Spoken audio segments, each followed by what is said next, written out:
Ellie had planned a sweet dessert of strawberries with cream to enjoy in bed after a pleasant walk on the beach near their rented cabin. It was a cool September night, just a Friday before their 10th wedding anniversary. She was aware that her husband, Will, had secretly planned a Caribbean cruise for the following week. He didn't think she knew, but Will's best friend and business partner, Cy Parker, had accidentally let it slip. She was especially excited about the romantic horseback rides on the beach they would have during their stops. They would surely be perfect for some alone time. Will and Cy met during their sophomore year at Duke University while studying business, becoming close friends and fraternity brothers in Sigma Epsilon. After graduation, they founded a technology company that helped high school students in their university search. With over 2.9 million students entering college annually in the U.S., they saw a significant market. 3 years after founding the company, they broke even, and by the 12th year, each was earning $250,000 after taxes and expenses.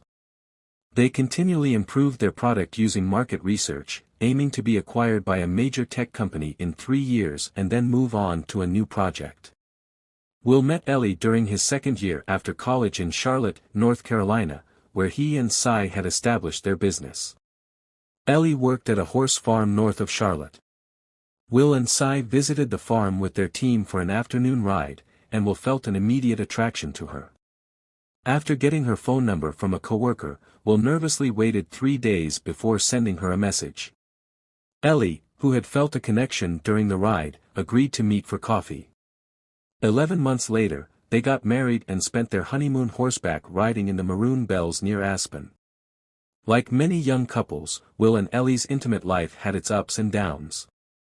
They were comfortable with their bodies, but learning how to satisfy each other and communicate their preferences took time. On the other hand, Cy had a reputation as a womanizer. Ellie had introduced him to some of her friends, but after he ended things with each of them in a month or two, she decided to keep her friends away from him. Although she got along well with Cy, she disapproved of his dating habits, considering them immature. Cy, 6 feet 2 inches tall, with dark hair and deep brown eyes, was quite handsome and enjoyed the thrill of dating. Unlike Will, who was shorter with blonde hair and blue eyes, Cy quickly lost interest in women after the initial excitement. Ellie often scolded him for this behavior. "Cy, you can't just sleep with them and then move on," she told him one day. "Sure I can," he responded. "I never promise love or commitment, and they're all consenting adults. Besides, if I ever meet someone like you, I'd consider settling down." Turning to Will, he added, "Right, brother? Don't drag me into this," Will wisely responded, understanding his wife's expression. He just wanted to avoid any conflict. 9 months ago, Cy came close to his goal of being with his business partner's wife, Ellie. Despite her annoyance with him, she saw it as part of the game. For years, he had asked her to introduce him to her attractive single friends. She did but regretted it, as Cy would end these relationships quickly, which frustrated Ellie. Cy enjoyed their closeness and used these brief relationships to gather information about Ellie, skillfully gaining the trust of women and learning about her through innocent questions. Cy knew he needed to be patient and adopted a long-term approach. He genuinely cared about his business partner, Will, and had no intention of hurting him. Their company was thriving, and Cy valued their friendship and partnership. For Cy, it was all about the challenge, which he called the dance. He believed he could have any woman, single or married, with enough effort. Ellie was particularly appealing because she was beautiful, intelligent, happily married, and not interested in him. Cy had no plans to hurt Will. Once he had won Ellie over, he would enjoy the affair for a while and then persuade her to end it out of guilt. They would meet occasionally, and Will would never find out. Cy even planned to teach Ellie how to better satisfy Will, ensuring everything ran smoothly. For years, Cy tested Ellie's patience, infuriating her before apologizing profusely. She would scold him and complain to Will, but Cy softened her with his charming smile and small gifts, like dark chocolate or a scarf. When she hugged him and said, "I still hate you," but you can be really nice when you try." He knew he was back in her good graces. In late January, Cy made a move. Before Christmas, he went out and got involved with Joe, who worked with Ellie in the stables. Joe was adventurous and lively, and they quickly became close. Despite enjoying his time with Joe, Cy remained focused on his true goal, Ellie. On January 23, Cy was at Will and Ellie's house for a day of football, watching the AFC and NFC championship games. Ellie's phone rang, and she left the room. Cy and Will overheard part of her conversation. "Hey Joe, what's up?" "What? No way, he did that." "Joe, calm down and tell me what happened." Then they heard a chair in the kitchen collapse, followed by loud footsteps in the hallway. Ellie shouted, "That jerk. I'm going to end him." Then there was a loud bang. Will glanced at Cy, knowing exactly what had happened. "Seriously, man. You broke another heart." "I'm sorry, Will. I know this makes things harder with Ellie, but she just wasn't right for me. I couldn't keep leading her on." "When are you going to grow up? Why don't you wait until you really care about someone before you sleep with them? Watch a movie or something if you need to, but keep your hands off my wife's friends. She's mad at you for a while, then she's mad at me for at least a week. And that means no intimacy for me, man. I'm really sorry. I need to listen to you and get my act together. One of these days, I might really mess up." A few minutes later, Ellie stormed into the room and confronted Cy. "You're an idiot, Cy. A complete jerk." "I'm sorry," he replied. "Joe's a good girl, but I just—" "Shut up, Cy. Joe isn't just a good girl, she's one of my best friends. I told you not to mess with her feelings." "I know, I just—" "Shut up!" Ellie yelled, increasingly upset. She grabbed a pillow from the couch and started hitting him with it. She was crying. "You always use them and then toss them aside. Why, Cy? What are you after that you can't be decent with someone as amazing as Joe?" Cy managed to stand up and move around the couch, trying to put some space between himself and Ellie, who was hitting him with the pillow. It was just a pillow, but she was strong and hitting hard. As she paused to catch her breath, Cy quickly grabbed his jacket and headed for the front door. "You're overreacting, Ellie. I'm really sorry about Joe, but I think it's best if I leave now and let you cool off. Maybe we can talk when you're calmer." With that, he was almost out the door. "Calm down. Cool off," she shouted, following him closely. "You hurt my friends, and then you tell me to calm down." She threw the pillow as he closed the door to avoid her final attack, but she was so upset that she opened the door again and chased him down the sidewalk. Will sat on the couch, deciding it was best to stay out of this fight. "I'm not done with you, Cy Parker. Get back here!" Ellie shouted as she followed him to his car.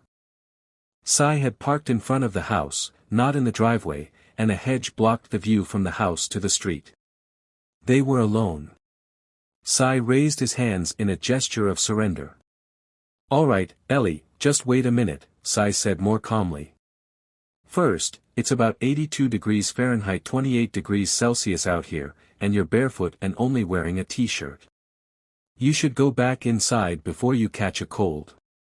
He didn't want her to get sick from the cold, but he couldn't help but notice how cold she felt.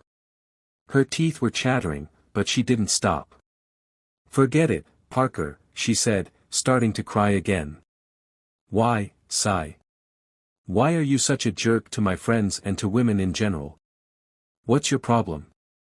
This was the moment Cy had been waiting for. He put on his most innocent expression and replied, "Do you really want to know, Ellie? Are you sure you want me to tell you? Once I do, there's no going back." Ellie was a little surprised by his sudden vulnerability. She had always thought of him as shallow, but now he was showing a different and more intriguing side of himself. "Yes, Cy," she said, calmer now. "Please, tell me. Ellie, you're the reason I can't stay with any of the other women. I know you're married, and to my best friend, no less, but every time I'm with someone else, all I can think about is you. Yours is the only face I want to see. I'm sorry, Ellie, but I'm in love with you. All I want is to be with you. Sigh, we can't. I mean, I'm flattered, and I care about you, but we can't do this. There's a thin line between anger and passion, and although she didn't realize it at the time, Sai was about to push her beyond that line, and she would go willingly. He didn't let her finish her sentence.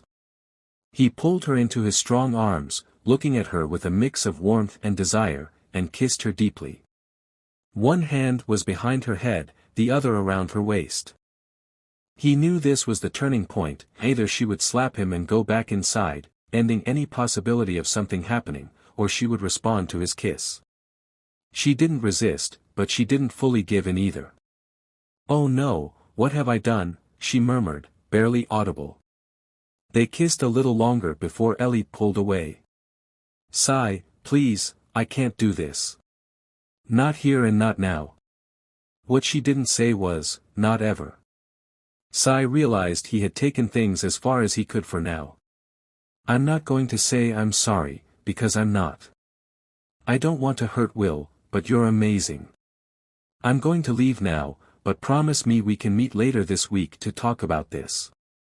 Just talk, in a cafe, nothing more. I promise." "I don't know, Sai. Maybe," her voice trailed off. "Go inside, Ellie. It's cold out here, and Will be coming out soon if you don't go back in." He kissed her once more, passionately, and she returned the kiss. When they finished, he got into his car, and she went back inside, smoothing her hair and adjusting her t-shirt to hide any sign of what had just happened. When she walked in, Will was standing by the table, looking nervous. "I'm sorry, Ellie. I know sometimes Sai can be a jerk. Maybe I should consider leaving the business and doing something else, something that doesn't involve Sai. My husband is so loving and kind," she thought to herself. "No, honey, I'm just upset. I'm going to take a hot bath and have a glass of wine. Let me relax a bit, then come up and hold me, okay?" Will, being the loving and kind man he was, had no idea everything was about to change for the worse. He had always trusted her and had no reason to doubt her loyalty. "Sure, honey. Just take your bath and call me when you're ready, and I'll come up." Ellie took a long bath while Sai went home, showered, and collapsed in his bed. Later, Ellie called Will upstairs, and he happily comforted her, unaware of her deceit. 2 days later, at 10:30 a.m., Sai and Ellie sat together in their local cafe. Ellie had told Will that morning she needed to have an honest but calm conversation with Sai. "I need to clear things up," she told her husband. She still wasn't sure what she wanted to do, everything was so confusing. But she knew she had to tell Will. If he found out about their meeting on his own, he might suspect something. "Sai, this can't continue," Ellie began. It was clear she was still undecided. "Ellie, I'll never pressure you into anything, but I felt what happened on Sunday night. Yes, I kissed you first, but then we kissed each other. We touched each other. We were passionate together. I know something broke in me, and I let myself go, but I love Will, and I won't hurt him with lies and deceit. You need to understand that. I don't want to hurt my friend, Ellie. But that doesn't mean I've decided not to be with you. It can be our little secret. You know I'm not the marrying type. As amazing as you are, I have no intention of trying to take you away from him. I don't think I could, even if I wanted to. But don't you want to enjoy this moment? Don't you want to let go and experience the pleasure we could have together? Sai, we could have this and make sure Will never finds out. We both know it won't last forever. The most intense things burn out quickly. A few months, maybe a year at most, and it'll be over. But we'll have the memories of an incredible experience with an amazing person for the rest of our lives." Ellie could see that she was beginning to soften. I know it would be amazing, sigh, but how can we be sure this won't ruin my marriage with the man I want to spend my life with? People get caught because they're careless and not smart. We're neither of those things, so I'm sure we can keep this without causing problems. No, I don't think so, she replied firmly as she stood up and left the cafe. She was resolute in her decision as she walked to her car, but talking to him had stirred her emotions. Sai wasn't discouraged. He knew she had crossed a line and wouldn't go back. He planned his next steps, grabbed coffee for Will, and returned to the office, ready to lie about Ellie giving him a hard time. A week later, an opportunity arose. Will had to drive to Winston-Salem for a meeting, leaving Ellie with a free evening. She went for a ride after work and came home cold and excited. After a shower, she put on a robe, relaxed by the fire with some wine, and flirted with Will over the phone while she unwound. A soft knock at the back door revealed Sai holding a bottle of wine, and Ellie felt an immediate thrill. She opened the door and kissed him passionately. Sai picked her up and carried her to her bed. She did nothing to resist, and they quickly became intimate. Afterward, she challenged Sai to leave, but that only encouraged him. He loved her resistance and quickly took control. They kissed deeply, and after 2 hours and another shower, they cuddled and fell asleep. Just before drifting off, Ellie thought about Will. Sai set his phone alarm for 6:30 a.m., made coffee while Ellie slept, and thought about their situation and the need for caution. He wondered if a brief affair would be enough with Ellie, who both challenged and fascinated him. Ellie woke to the smell of coffee and joined Sai. After a quiet chat, they went back to the kitchen for more coffee, but quickly became intimate again. 2 hours later, after washing the sheets, Sai left for the office just as Will was getting home. Ellie knew Will would want to be intimate that night and hoped he would claim her. She planned to keep seeing Sai, convinced she could keep their lives separate and enjoy both. I love Will, and I'll never stop loving him, she told herself, refusing to see her actions as wrong. She didn't question how she could love and remain loyal to Will while committing adultery with his business partner. For the next 8 months, Sai and Ellie met weekly in various places, never the same place twice and often at times hard to detect. They used hotels every third meeting, with Sai claiming the expenses as business trips. Ellie told Will she needed to check on a horse or visit a competitor's stable. Following Ellie's advice, she remained affectionate with Will, who trusted both of them and never suspected anything. When Will mentioned to Sai in August that he was planning to surprise Ellie with a Caribbean cruise for their 10th anniversary in September, Sai decided he would try to organize a weekend getaway with her a week or 2 before that. He knew Ellie was starting to worry that they were risking too much. Sai wasn't losing interest in her, but he was determined to keep their betrayal hidden from Will. Perhaps this would be their last adventure together, maybe. Back in Charleston recently, Corey gave Ellie one last kiss before heading to the outdoor shower near the master bedroom, knowing that their night would be unforgettable. They never mentioned feeling guilty about the deceitful game they were playing. A few minutes later, Ellie caught up with him, grabbing him and whispering, "Dinner can wait a few minutes," in his ear. His cell phone rang, but he ignored it, a mistake that would turn out to be significant, as unfaithful people often make mistakes eventually. A few minutes later, 3 hours north of Charleston, Will Benton was enjoying some Chinese takeout when his cell phone rang. The area code was 843. Will, familiar with many area codes due to his business, recognized it as Charleston. He thought it was odd since he didn't usually get calls from clients on his cell phone, and he couldn't recall having any close friends in that area. "Hello. Hi, this is Gemma Harnell. I'm trying to reach Ellie Benton. Is she nearby? This is her husband, Will. Can I help you with something? I'm sorry to bother you while you're on vacation, Mr. Benton. Mrs. Benton was with us today on Kai Island, and it seems her wallet may have fallen out of her bag when she left. She probably hasn't noticed it's missing yet, or she would have returned. We tried a cell number from the reservation, but we didn't get an answer. This was the only other number we could find in her wallet, so I decided to call. I'm glad I was able to reach you. Before she could continue, Will interrupted. Ellie Benton, right? Yes, that's correct. Can you confirm the address from her driver's license? One moment. 1810, Fallen Leaf Drive, that's our address. But there must be a mistake. Ellie is supposed to be at a horse show in Lexington, Kentucky, this weekend. Will felt his hands begin to sweat. I'm sorry, sir, said the young woman, sounding nervous.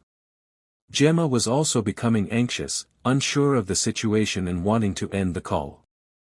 If you talk to her, please let her know we have her wallet at Seabrook Tales.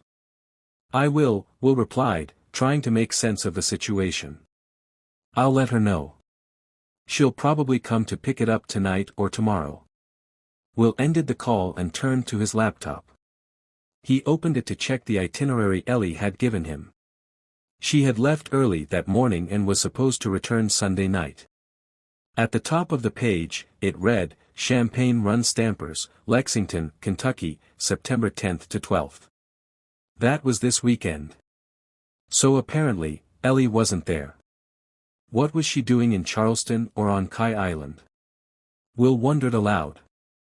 Why would she lie to me about this? There must be a reasonable explanation, he thought. Will took a moment to consider his options.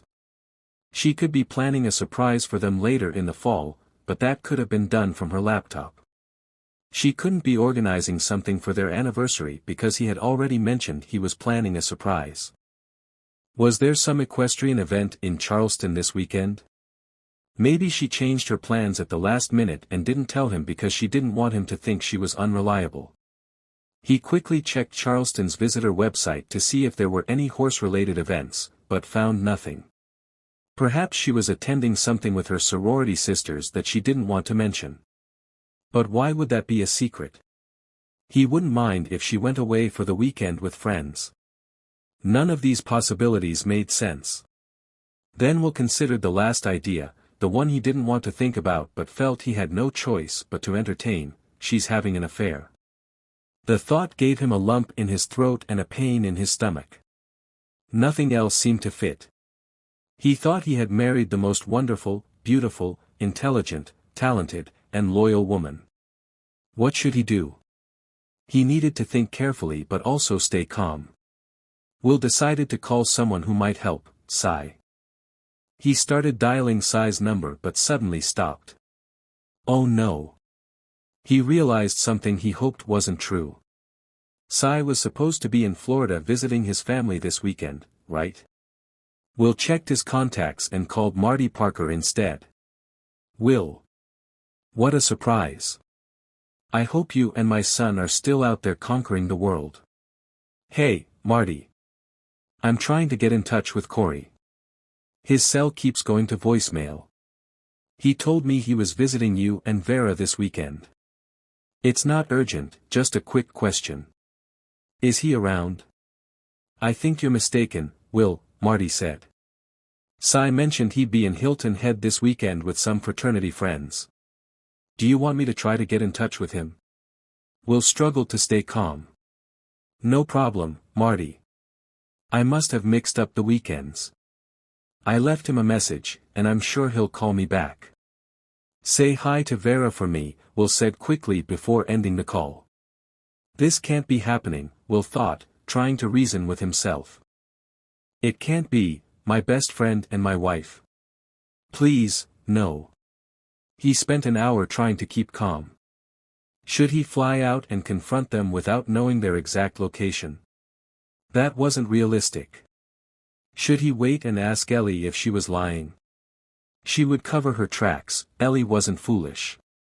After an hour of contemplation, he researched North Carolina divorce laws. No-fault divorces were allowed, and since they had no children, there would be no issue of child support. But alimony was different.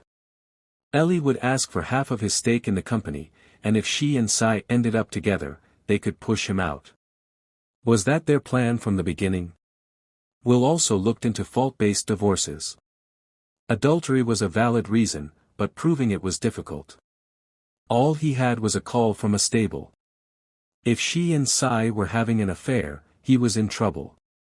Will could walk away from the money, that wasn't as important. He had skills and had built a successful company, he could find another job or start a new business. He knew he couldn't play detective for months or pretend to be a loving husband while a private investigator did the work. Realizing he wasn't getting anywhere, Will took 3 Tylenol PM, set his alarm for 8 a.m., and went to bed. After 30 minutes of tears, the medication took effect. Back in Charleston, after midnight, Cy and Ellie sat on the porch after a fantastic dinner, moonlit walk on the beach, and hours of intense intimacy. The first hour had been rough and aggressive. After their walk, Ellie prepared a bath and told Cy to wait in bed. Corey tried to be patient, but he couldn't hold back any longer. He entered the bathroom with a smile. "No more waiting," Cy growled, pulling her toward him. Ellie would never have accepted this from Will, but Cy's assertive desires drove her wild. She loved how he took control and wanted her so much. Although she knew he had other women, it always seemed like he desired her more, giving her a twisted sense of pride. After a while, they moved to the bedroom. 15 minutes later, they were sitting on the porch, talking quietly and enjoying the afterglow of their time together. "What are we doing, Cy?" "What do you mean, honey? You seem pretty familiar with what we've been doing." "Not that, you fool," she said, lightly hitting him on the shoulder. "Why are we doing this? We've been together for more than 8 months. You have other women, and I have a husband I love." The last word was difficult for her to say. She felt she deeply loved her husband, but it was hard to say it sincerely, given where she was and what she was doing. Cy knew better than to make jokes about Ellie's feelings for Will. He honestly felt some guilt when she mentioned his name. He had known Will for almost 7 years, longer than he had known Ellie. They spent 8 to 10 hours a day together, working and planning. Without any brothers of his own, Will was like family to him. "I don't know, Ellie. I just can't get you out of my head or keep my hands off you. I care about you a lot, and I don't want to hurt Will, but you captivate me, and I need you. Maybe you just can't stand the idea that Will has something you can't have. Maybe. We'll have this weekend, and then Will and I will leave for the cruise on Tuesday. He can never, ever suspect us. You drive me crazy, and I love the intimacy, but I want my life with Will as my husband and, hopefully soon, as the father of my children. I hope you're not saying this weekend will be our last time together." "I'm not sure, but no, I don't think I'm saying that. I don't think you can just stop seeing someone suddenly. Don't get a big idea, but you always make me feel incredible when we're together."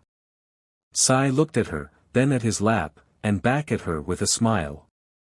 "It's a little late to tell me not to get a big idea." He then stood up, lifted her in his arms, and carried her to bed.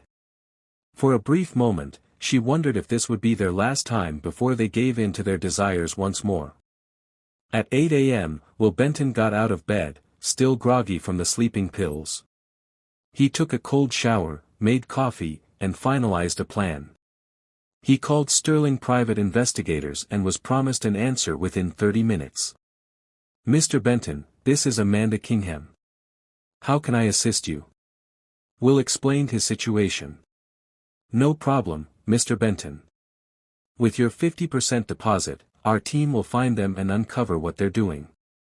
We have over 30 years of combined experience in surveillance and undercover operations. We'll know where they are in an hour." After a 15-minute conversation, Will transferred the $6,000 deposit. Amanda promised an update by noon. Meanwhile, Ellie checked her voicemail and realized she had forgotten to call Will. She called him from the Mustang while Cy drove her to Kai Island to pick up her wallet. Her call went to voicemail, so she left a sweet but deceptive message about horses and a bad breakfast at the North Lexington Coach Marriott, assuring him that she was excited about their 10th anniversary next week. When they arrived at Kai Island, Ellie quickly retrieved her wallet without hearing about the call from Gemma. They decided to go shopping on King Street and have lunch at slightly north of Broad, SNOB, while waiting for Amanda and her team to work. Will contacted Ed Simmons, a top-tier lawyer and longtime friend of his father. Ed was about to start a round of golf but immediately headed to Will's house after their 5-minute conversation. Ed and Will spent 90 minutes going over the details and discussing options. Ed suspected that Ellie was probably cheating with Cy. At 11:57 a.m., Amanda called with an update. Ellie had been in town and had ridden at Kai Island the previous day. That morning, she and a man matching the description of Cy Parker had picked up her wallet in a red Mustang. The car had been rented by Cy, with a private cabin on the northern end of the island as their listed address. The couple had spent 2 hours shopping on King Street and were currently having lunch at SNOB. Surveillance equipment was being set up in the cabin while they were out. "How on earth did you find all that out so fast?" Will asked. Before Amanda could respond, Ed joined the conversation. Ed Simmons, Will's lawyer. "Amanda, we'll need to follow certain protocols, and I'd like you to record this conversation." They then discussed the plan, impressing Will with their collaboration. Amanda offered several ideas, and Ed accepted them. After ending the call, Ed asked Will if he wanted to fix things with Ellie or proceed with the divorce, emphasizing the urgency of the situation. Will, feeling sure of his decision, stated that Ellie and his business partner had betrayed him, his marriage, and his company. He wanted both of them out of his life as soon as possible, no matter the cost, and he wanted them to feel the pain he was experiencing. As he spoke, tears filled his eyes. Ed gave him a comforting pat on the shoulder. "It's all right, Will. If Amanda and her team find what we're expecting, here's what you need to do." By noon on Sunday, Ellie was anxious. She had called Will 5 times, 3 times on Saturday and twice on Sunday morning. All she got back was a brief and somewhat cold text, "Busy with a crisis. We'll talk Sunday night. Enjoy Lexington." She showed the message to Cy and asked him to call Will to find out what was wrong, assuming it was a work issue. But she wondered, could he have found out? "How am I supposed to call him?" Ellie replied. "He hasn't contacted me about any work issues. If I call, what do I say?" "Hey, Will, Cy and I are in Charleston having a great time, but she thinks there might be a problem at work, so she asked me to check with you." "You're right, I'm not thinking clearly," Ellie admitted. "It must be a work issue. There's no way he could have found out. You told him you were visiting your family this weekend, so maybe he doesn't want to bother you." "Yeah, that's probably it," Cy agreed, though he didn't sound very convinced. They showered together before heading to the airport. They tried to make love, but Cy noticed Ellie's mind was elsewhere, so he didn't push. He thought to himself, "There will be plenty more of this when we come back. If nothing's wrong, I'll have plenty of time with her." 3 minutes after they left the cabin, a van from the surveillance team arrived. 2 technicians entered the house to remove their equipment. 30 minutes later, Amanda and her team were reviewing the recordings. After an hour, one of the technicians commented, "Wow, they really have a lot of energy." Cy dropped Ellie off at the curbside check-in and then went to return the rental car. His phone rang as he was driving away. It was his father. "Hey, Dad. What's up?" "Just checking in, son. I hope you're enjoying Hilton Head." "Yeah, we're playing a lot of golf and eating great seafood. Although my game isn't perfect." "How are you and Mom?" "We're fine, but Will called me Friday night looking for you. He thought you were visiting us this weekend, which was strange because he usually doesn't make mistakes like that. Is everything okay with him?" Cy's heart skipped a beat, but he tried to sound casual. "Will's been a bit stressed lately. He and Ellie are thinking about having kids, and he's worried about that. I'm sure he just got the dates mixed up. I still plan to visit in 3 weeks."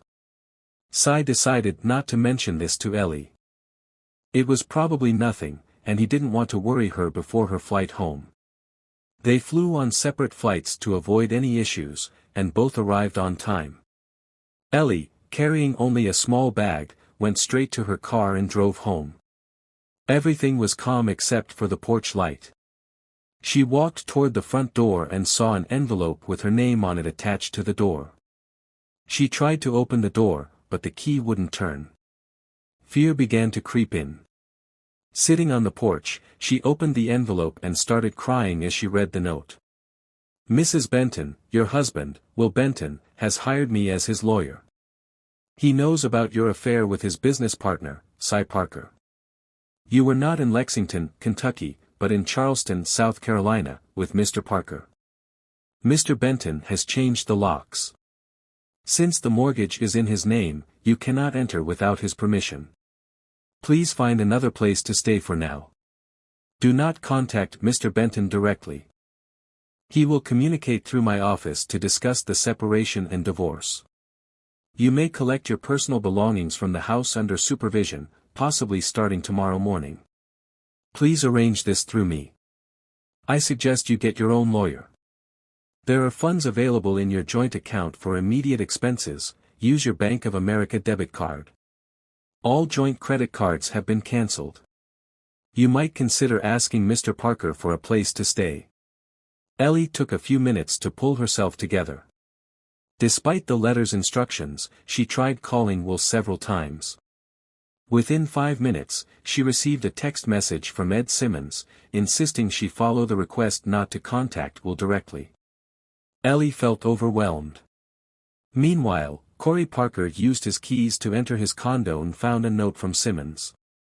Mr. Parker, my client, Mr. Benton, has discovered your affair with his wife, which constitutes adultery.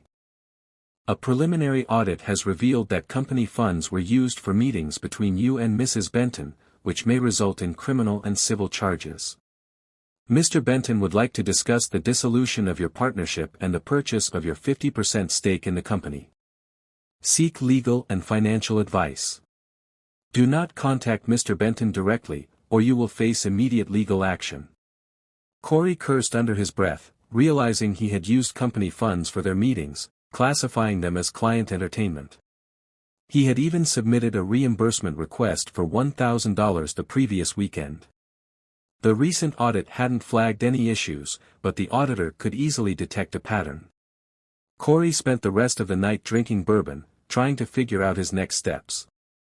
Ellie called and texted him more than a dozen times that night, but he ignored them. I've got huge problems of my own.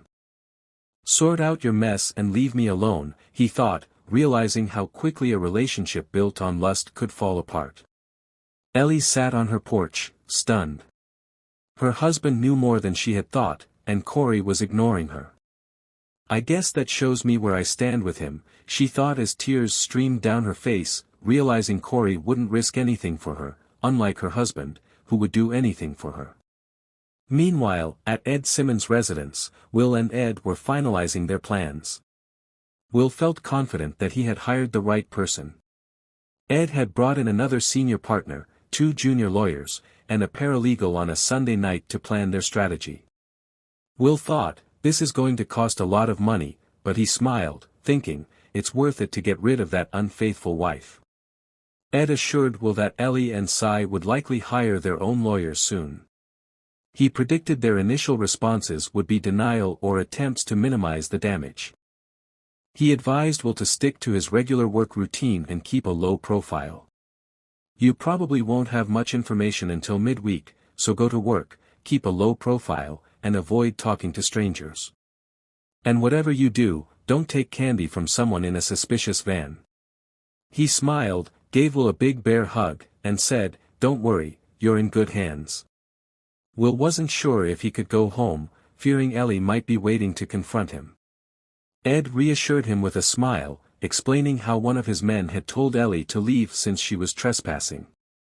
When she claimed it was her home, he pretended to call the police, and she left quickly. Will smiled sadly.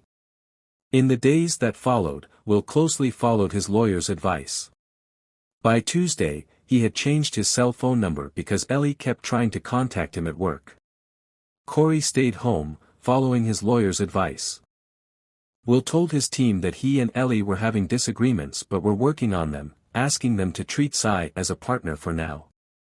Ellie kept herself distracted at the stables, and her boss, Stephanie, noticed. She mentioned that she and Will were having problems but didn't elaborate. Stephanie offered her support. Ellie struggled to find a good lawyer. The first two she consulted turned her down due to the likely small compensation. She ended up with Sesam, known for chasing small cases. He promised to get her a great deal, but he had hidden motives.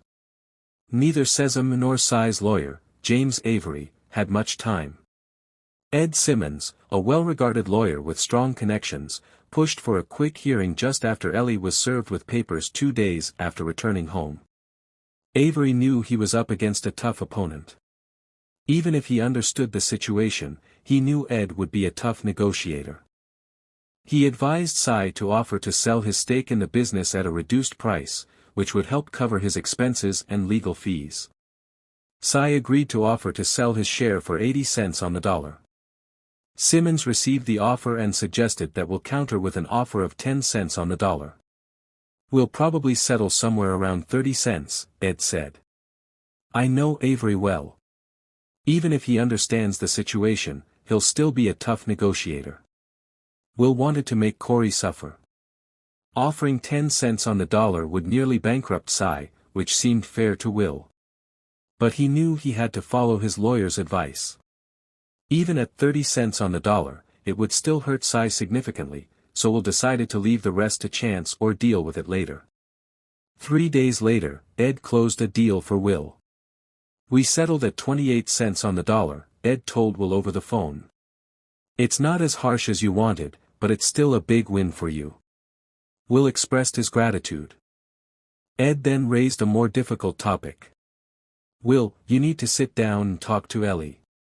A judge will want to see that you've made an effort to communicate with her. Even if you're heading toward divorce, it's always better to have answers ready before a judge starts asking questions. We've been assigned Judge Kim Landis for our case. She can be strict about trying to resolve issues and might even require counseling. I won't get into all the details now, but it's time to have that conversation.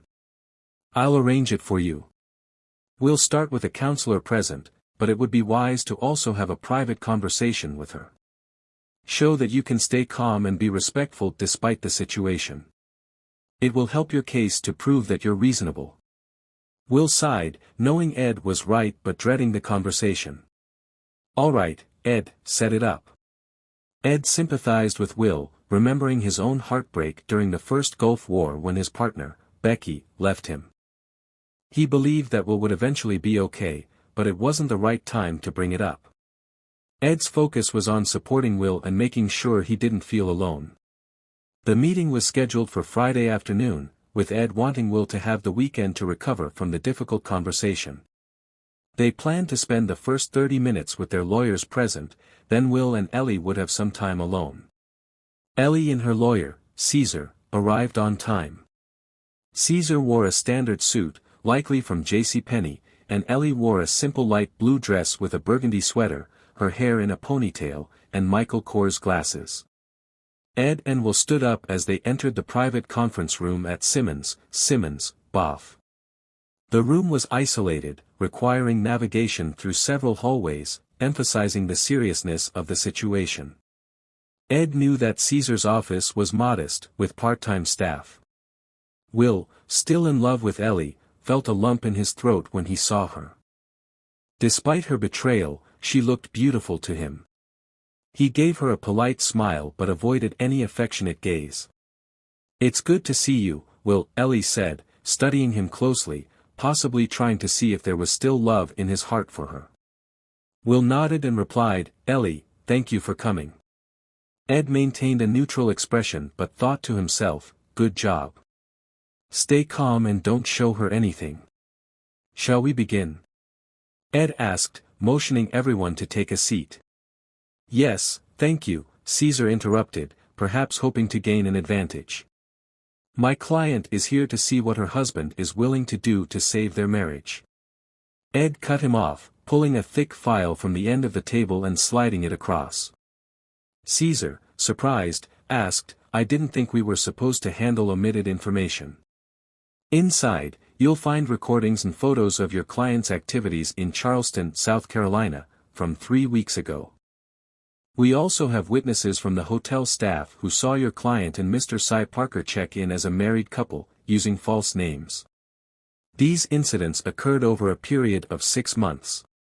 Our investigators have been very thorough, and the evidence is clear and undeniable. Given the explicit content of the photos, I suggest you review them after the meeting. Ellie flinched as Ed described the contents of the file. The idea that Will had seen photos of her intimate moments made her uncomfortable. She kept a polite smile, but what once seemed exciting and romantic now felt like a betrayal of a loving and good man. She struggled to maintain her composure. Ed pushed a second, much thinner file across the table. It contained only 2 pages. "Counselor, this is Mr. Benton's offer for the divorce settlement," Ed said, looking directly at Ellie. He added, "Personally, I think the terms are more than fair. If it were up to me, I would present all the evidence to the judge to show the extent of Mrs. Benton's premeditated betrayal. However, Mr. Benton, being a decent man, has asked me to make this offer instead." Ed's experience in legal matters was clearly working in his favor. Ellie looked defeated, and Caesar seemed out of his depth. Ed knew they wouldn't reach an agreement today. The first court hearing was in 2 weeks, and there would be more negotiations before they appeared before a judge. Will's offer was harsh given the circumstances but reasonable given his wife's deceit. Will offered a one-time payment of $75,000 in exchange for Ellie agreeing that he would be the sole owner of the company forever. She would waive any future claims. They would split the proceeds from the sale of the house, which wouldn't be much, as they had only lived there for 5 years, each would receive about $110,000. Ellie could keep her car but would have to start making payments on it herself 1 month after the divorce. She could take any furniture she wanted from the house, except the marital bed and a pair of antique rocking chairs that belonged to Will. Will planned to burn the bed in the backyard before he moved, which he eventually did. Ellie could keep all the jewelry Will had bought her, except for the engagement and wedding rings, which had to be returned the day the divorce was finalized. Ellie had to agree that the divorce was based on her infidelity. There was an additional page with more details about the agreement, but the main points were clear and straightforward. "My client and I will review this offer and respond with our counteroffer early next week," Caesar said, trying to sound like his client was in the right. "However, I can tell you that Mrs. Benton will not agree to return her rings." Ed was furious inside at the audacity of Caesar's comments but kept his calm demeanor. He leaned forward and spoke again. "Caesar, you and I both know that your client deliberately broke her marriage vows with Cy Parker. She knew her actions could destroy my client's emotional well-being and jeopardize his business partnership, which is why they went to great lengths to cover it up and keep my client in the dark. Their actions were cruel and heartless. If you want to take this case before Judge Landis, go ahead. I'll be happy to challenge you in her courtroom. To be honest, counselor, you have no case.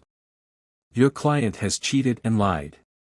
We have overwhelming evidence, and while we don't want to, we will make it all public in court if you try to cause further harm to my client.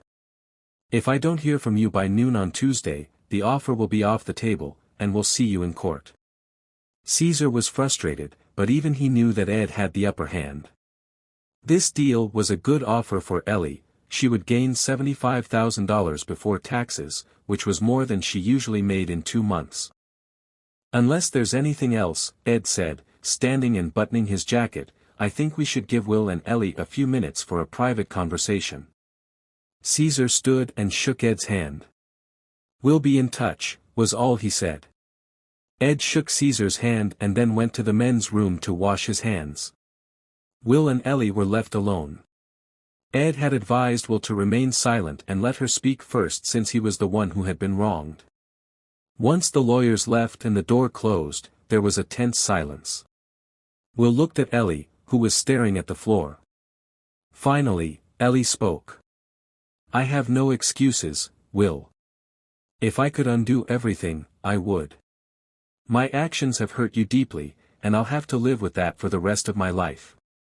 Apologizing or saying it was just sex would only make things worse, but I want you to know how devastated I am by how badly I've treated you.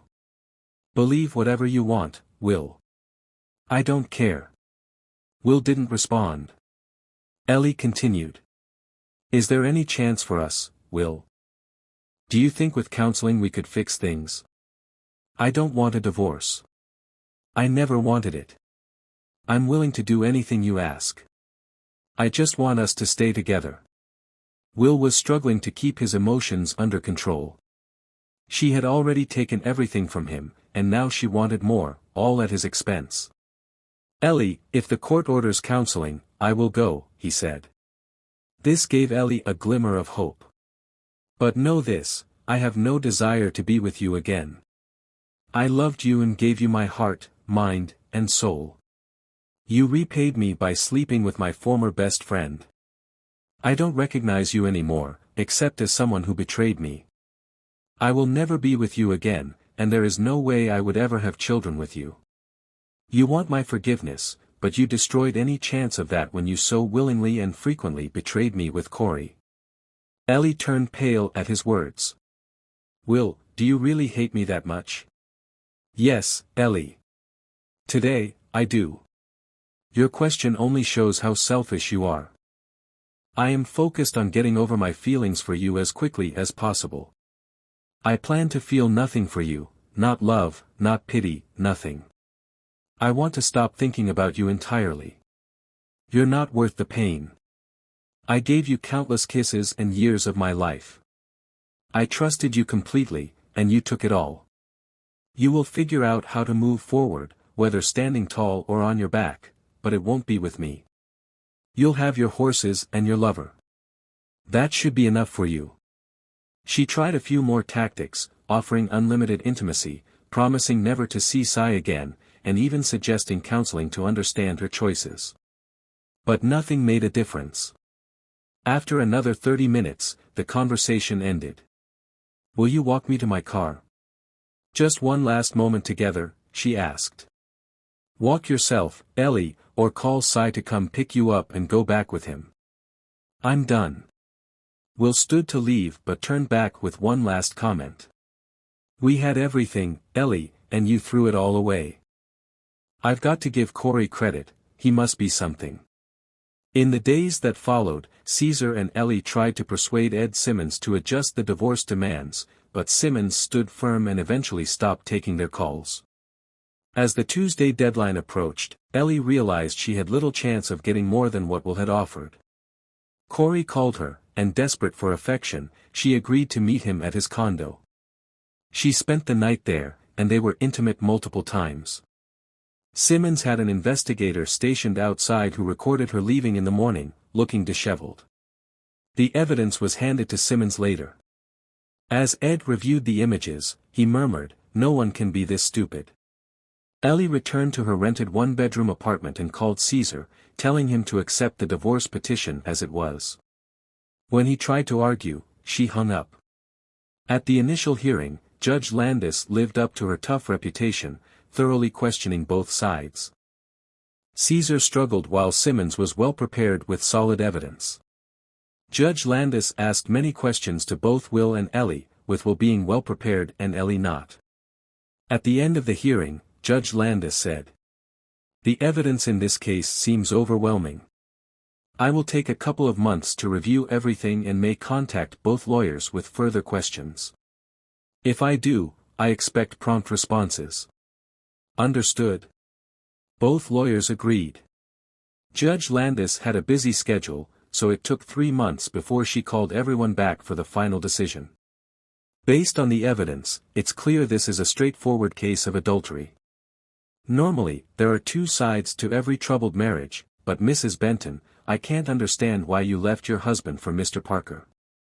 I've heard that Mr. Parker sold his share of the company for a fraction of its value, which confirms my opinion. Normally, I would order counseling, but Mrs. Benton's betrayal seems to make any possibility of reconciliation impossible. Mrs. Benton, I strongly suggest you reflect on your choices and work toward a better life on your own. Mr. Benton's divorce petition is granted, and the marriage is officially terminated. This case is closed. There were no celebrations on Will's side in the courtroom. He and Ed shook hands quietly. Caesar left quickly, leaving Ellie alone at the table. Ellie stood and walked out of the courthouse alone. Will began his new life as a single man, feeling hurt but knowing he wasn't alone. 5 months after the divorce, Cy had an accident. He fell down 3 flights of stairs while leaving his condo and spent 3 weeks in the hospital. At the time of the fall, his blood alcohol level was 0.5, nearly twice the legal limit, and he couldn't remember the accident. His insurance had expired while he was looking for work, so his hospital bills drained all his savings. Will heard about the accident while traveling through Great Smoky Mountains National Park and thought, it couldn't have happened to a nicer guy. The police discovered that on the night of the accident, Corey had been with Ellie. Detectives learned they were having an affair and that Corey had also been seeing someone else. Ellie was charged with aggravated assault and sentenced to 3 years in prison. It was a difficult experience for her. Cy now walks with a significant limp and works as tech support for a local junior college.